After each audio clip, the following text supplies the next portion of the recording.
గండికోటలో inter విద్యార్థిని హత్య case ఇంకా మిస్టరీగానే మిగిలింది.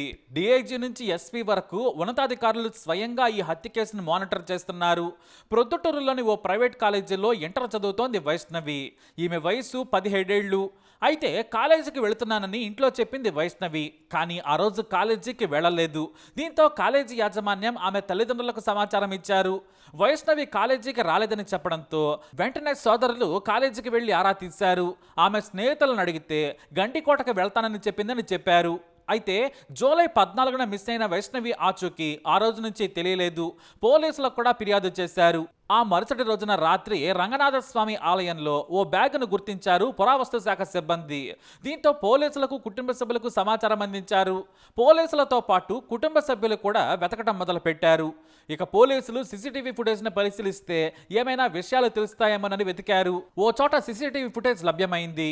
ఆమె ప్రియుడు లోకేష్తో బైక్ మీద ఉదయం 8:32 వెళుతున్నట్లు సీసీటీవీ ఫుటేజ్ లో గుర్తించారు. ఈ సీసీటీవీ ఫుటేజ్ అలాగే ఆ ఆలయం చాలా దూరంలో ఉన్నాయి.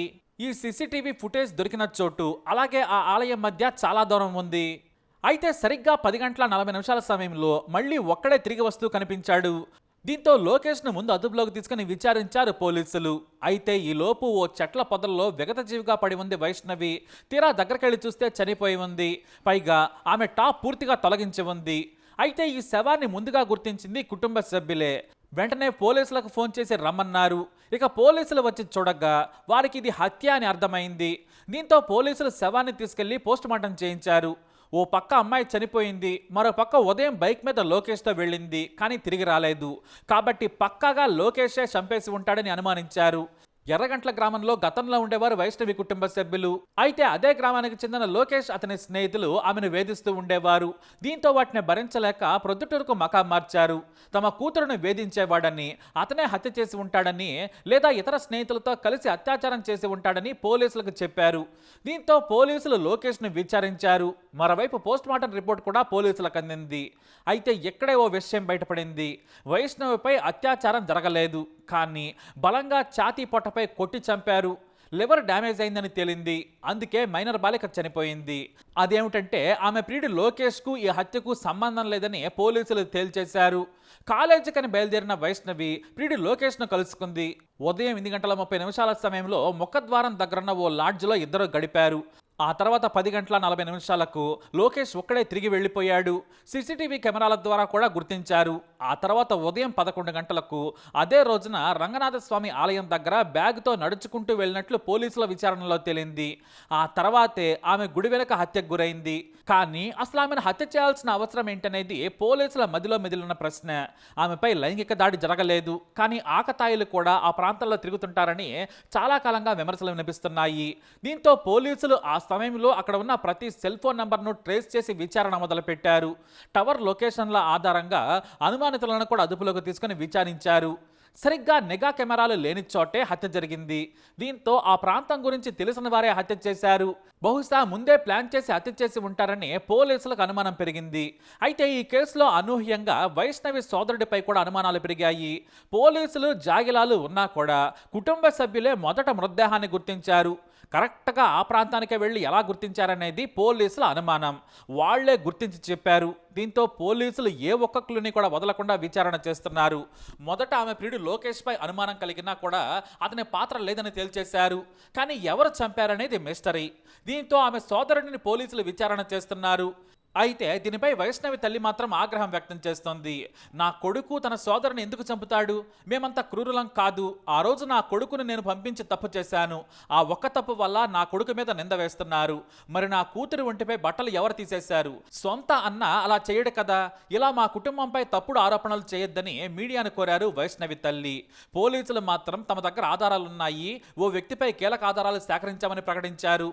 అయితే ఆ ఆధారాలను కోర్టులో కూడా నిరూపించేలా సేకరిస్తున్నారని తెలుస్తోంది. వైష్ణవిని చంపించేందుకు కిరాయి ముఠాకు డబ్బులు ఇచ్చి ఉంటారని పోలీసులు ఆ యాంగిల్లో కూడా విచారణ చేస్తున్నారు. ఖచ్చితంగా ఈ హత్యకు సంబంధించి ముగ్గురు ప్రమేయం ఉండి ఉండొచ్చు. ఒక్కరు మాత్రం హత్య చేయలేదని ఓ అంచనాకొచ్చారు పోలీసులు. ఘటనా స్థలాన్ని డీఐజీ కోయ ప్రవీణ్, ఎస్పీ అశోక్ కుమార్ పరిశీలించారు. సరిగ్గా సీసీ కెమెరాలు లేని కొండ ప్రాంతాల్లో హత్య చేశారు. మళ్లీ సీసీ కెమెరాలకు చెక్కకుండా పారిపోయారు. దీంతో ఎక్కడి నుంచి వచ్చారు, ఎక్కడి నుంచి వెళ్లిపోయారనే దానిపై కూడా పోలీసులు అంచనాకొచ్చారు. మరి ఆ ముగ్గురు ఎవరు? వారికి వైష్ణవిని చంపమని డబ్బులు ఇచ్చింది ఎవరు? ఈ హత్యలో వైష్ణవి అన్న ప్రమేయం ఉందా, లేదంటే అల్లరి మొక్కలు ఎవరైనా చంపారా అనేది పోలీసులు తేల్చే పనిలో పడ్డారు. పూర్తి ఆధారాలు దొరికిన తర్వాత హంతకులను మీడియా ముందు ప్రవేశపెడతామని పోలీసులు ప్రకటించారు. ఏదేమైనా వైష్ణవి హత్య ఇప్పుడు మిస్టరీగా మారింది. అసలు తన స్నేహితుడిని ఎందుకు పంపించేసింది? తన వాళ్ళు ఎవరైనా చూస్తారని పంపించేసిందా, లేదంటే గుడిలో ఎవరిని కలుసుకుంది? పొదల వైపు ఎవరు నమ్మించి తీసుకెళ్లారనే 100 రకాల ప్రశ్నలు ఈ కేసులో చిక్కుముడిగా మారాయి. వాటిని విప్పే పనిలో బిజీగా ఉన్నాయి పోలీసు ప్రత్యేక టీంలు.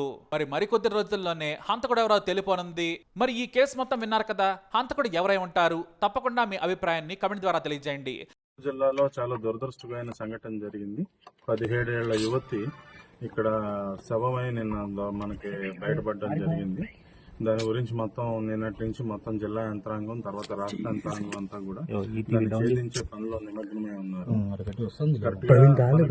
అనుమానాల ప్రకారం ఆ యువతిని పీరియడ్ వచ్చి సుమారు 8 గంటల సమీపంలో గండికోటకి వాహనం మీద తీసుకొచ్చిన తర్వాత ఒక ప్రైవేట్ లాడ్జ్ లో 2 గంటలు ఇద్దరు గడిపిన తర్వాత గండికోట గుమ్మం దగ్గరలో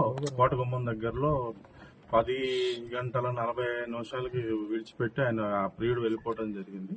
తర్వాత 11 గంటల సమీపంలో ఈ రంగనాయక స్వామి మందిరంలో ఆమె బ్యాగ్ వేసుకుని నడుచుకుంటూ ఉంటాం అనేది మనకి తెలిసింది. తర్వాత ఏం జరిగింది అనేది తెలియదు. నిన్న పొద్దుట ఆమె శవం మనకి ఇక్కడ ఈ రంగనాథ స్వామి ఆలయం వెనక భాగంలో ఆమె శవం పడి ఉండటం, ఆమె ఏమంటారు టాప్ పైన వేసుకున్న వస్త్రాలు ఒలిచి వేసి ఉండటం అన్ని చూసాం. చాలా దిగ్భ్రాంతి కలిగించింది. దీని మీద మనం అన్ని కోణాల్లోనూ ప్రస్తుతం అన్ని కోణాల్లోనూ దర్యాప్తు చేస్తున్నాం. దీనికి సంబంధించి మనకి కీలకమైన క్లూలు ఈ రోజు ఉదయం మనకు లభించడం జరిగింది. ఇంతవరకు మనం అంటే ప్రామాణికంగా మనం చెప్పగలిగింది ఏంటంటే ఆమె హత్య చేయట్లో ఆమె యొక్క ప్రియుడు పాత్ర అనేది ఏమాత్రం లేదు. అది మనం రూల్ అవుట్ చేసాం. ఎవరు చేశారనే దాని మీద అయితే మనం ఖచ్చితమైన క్లూస్ అయితే మనకి ఈ రోజు ఉదయం లభించడం జరిగింది. ఉదయం కూడా కాదు, మేము ఇక్కడికి వచ్చే సమయంలోనే మాకు లభించాయి. అదేమిటనేది పూర్తిగా ఛేదించిన తర్వాత నాకు రేపు నేను సీఎం ప్రోగ్రామ్ ఉండటం వల్ల నేను కర్నూలు నంద్యాల వెళ్లాల్సి ఉంది. మీకు సాయంత్రానికి ఎస్పీ గారు, జమ్మలమడుగులోనే ఎస్పీ గారు, డిఎస్పీ గారు ఏంటంటే నాకు ఒక ప్రగాఢ ఆత్మవిశ్వాసం ఏంటంటే మనకున్న క్లోజ్ దృష్ట్యా మనకి ఈ రోజు ఎట్టి పరిస్థితుల్లో ఈ రోజు ఈ యొక్క కేసు ఏదైతే ఉందో పూర్తిగా మనం ఛేదించే అవకాశం ఉంది. మీకు ఈ రోజు సాయంత్రం 9 గంటల లోపు ఎస్పీ గారు, డిఎస్పీ గారు మీకు పూర్తి వివరాలు తెలియజేస్తారు. ఇప్పుడు ప్రస్తుతానికి మనం ఏమీ చెప్పలేమండి. మనకైతే కీలకమైన ఆమె పైన ఎటువంటి లైంగిక దాడి అయితే జరగలేదు. ఆమె అయితే శవమై పడి ఉన్నారు, పైన వస్త్రాలు తొలగించున్నాయి. ఏమిటనేది మనం ఒక క్లూ అయితే దొరికింది. నిన్నటి నుంచి అనుమానం ఉండింది వాళ్ళ మనకు ఈ రోజు పొద్దున్న ఉదయం 11-12 టైం ఎంత ఈ రోజు అయితే ఉదయం అరౌండ్ సుమారు 12 గంటల సమయంలో కీలకమైన ఆధారాలు మనకు లభించాయి. సాయంత్రానికి మేము మా ఎస్పీ గారు, డిఎస్పీ గారు పూర్తి వివరాలు మీకు తెలియజేస్తాం. అంటే వాళ్ళ కుటుంబ సభ్యులు ఇక్కడికి వచ్చారు, లోకేష్ వెళ్ళిన తర్వాత అది వచ్చారు. ఆయన వాళ్ళ పెద్దనాన్న కొడుకు అయితే రావడం జరిగింది. వచ్చి వెంటనే 20 నిమిషాల్లో వెళ్ళిపోయాడు. సో మనకు ప్రస్తుతానికి ఏమిటనేది పూర్తి తెలీదు. మనకైతే కొన్ని సర్టన్ క్లూస్ అయితే దొరికి అది మీకు సాయంత్రం 9 లోపు మీకు ఎస్పీ గారు ఖచ్చితంగా మీకు చేస్తారు.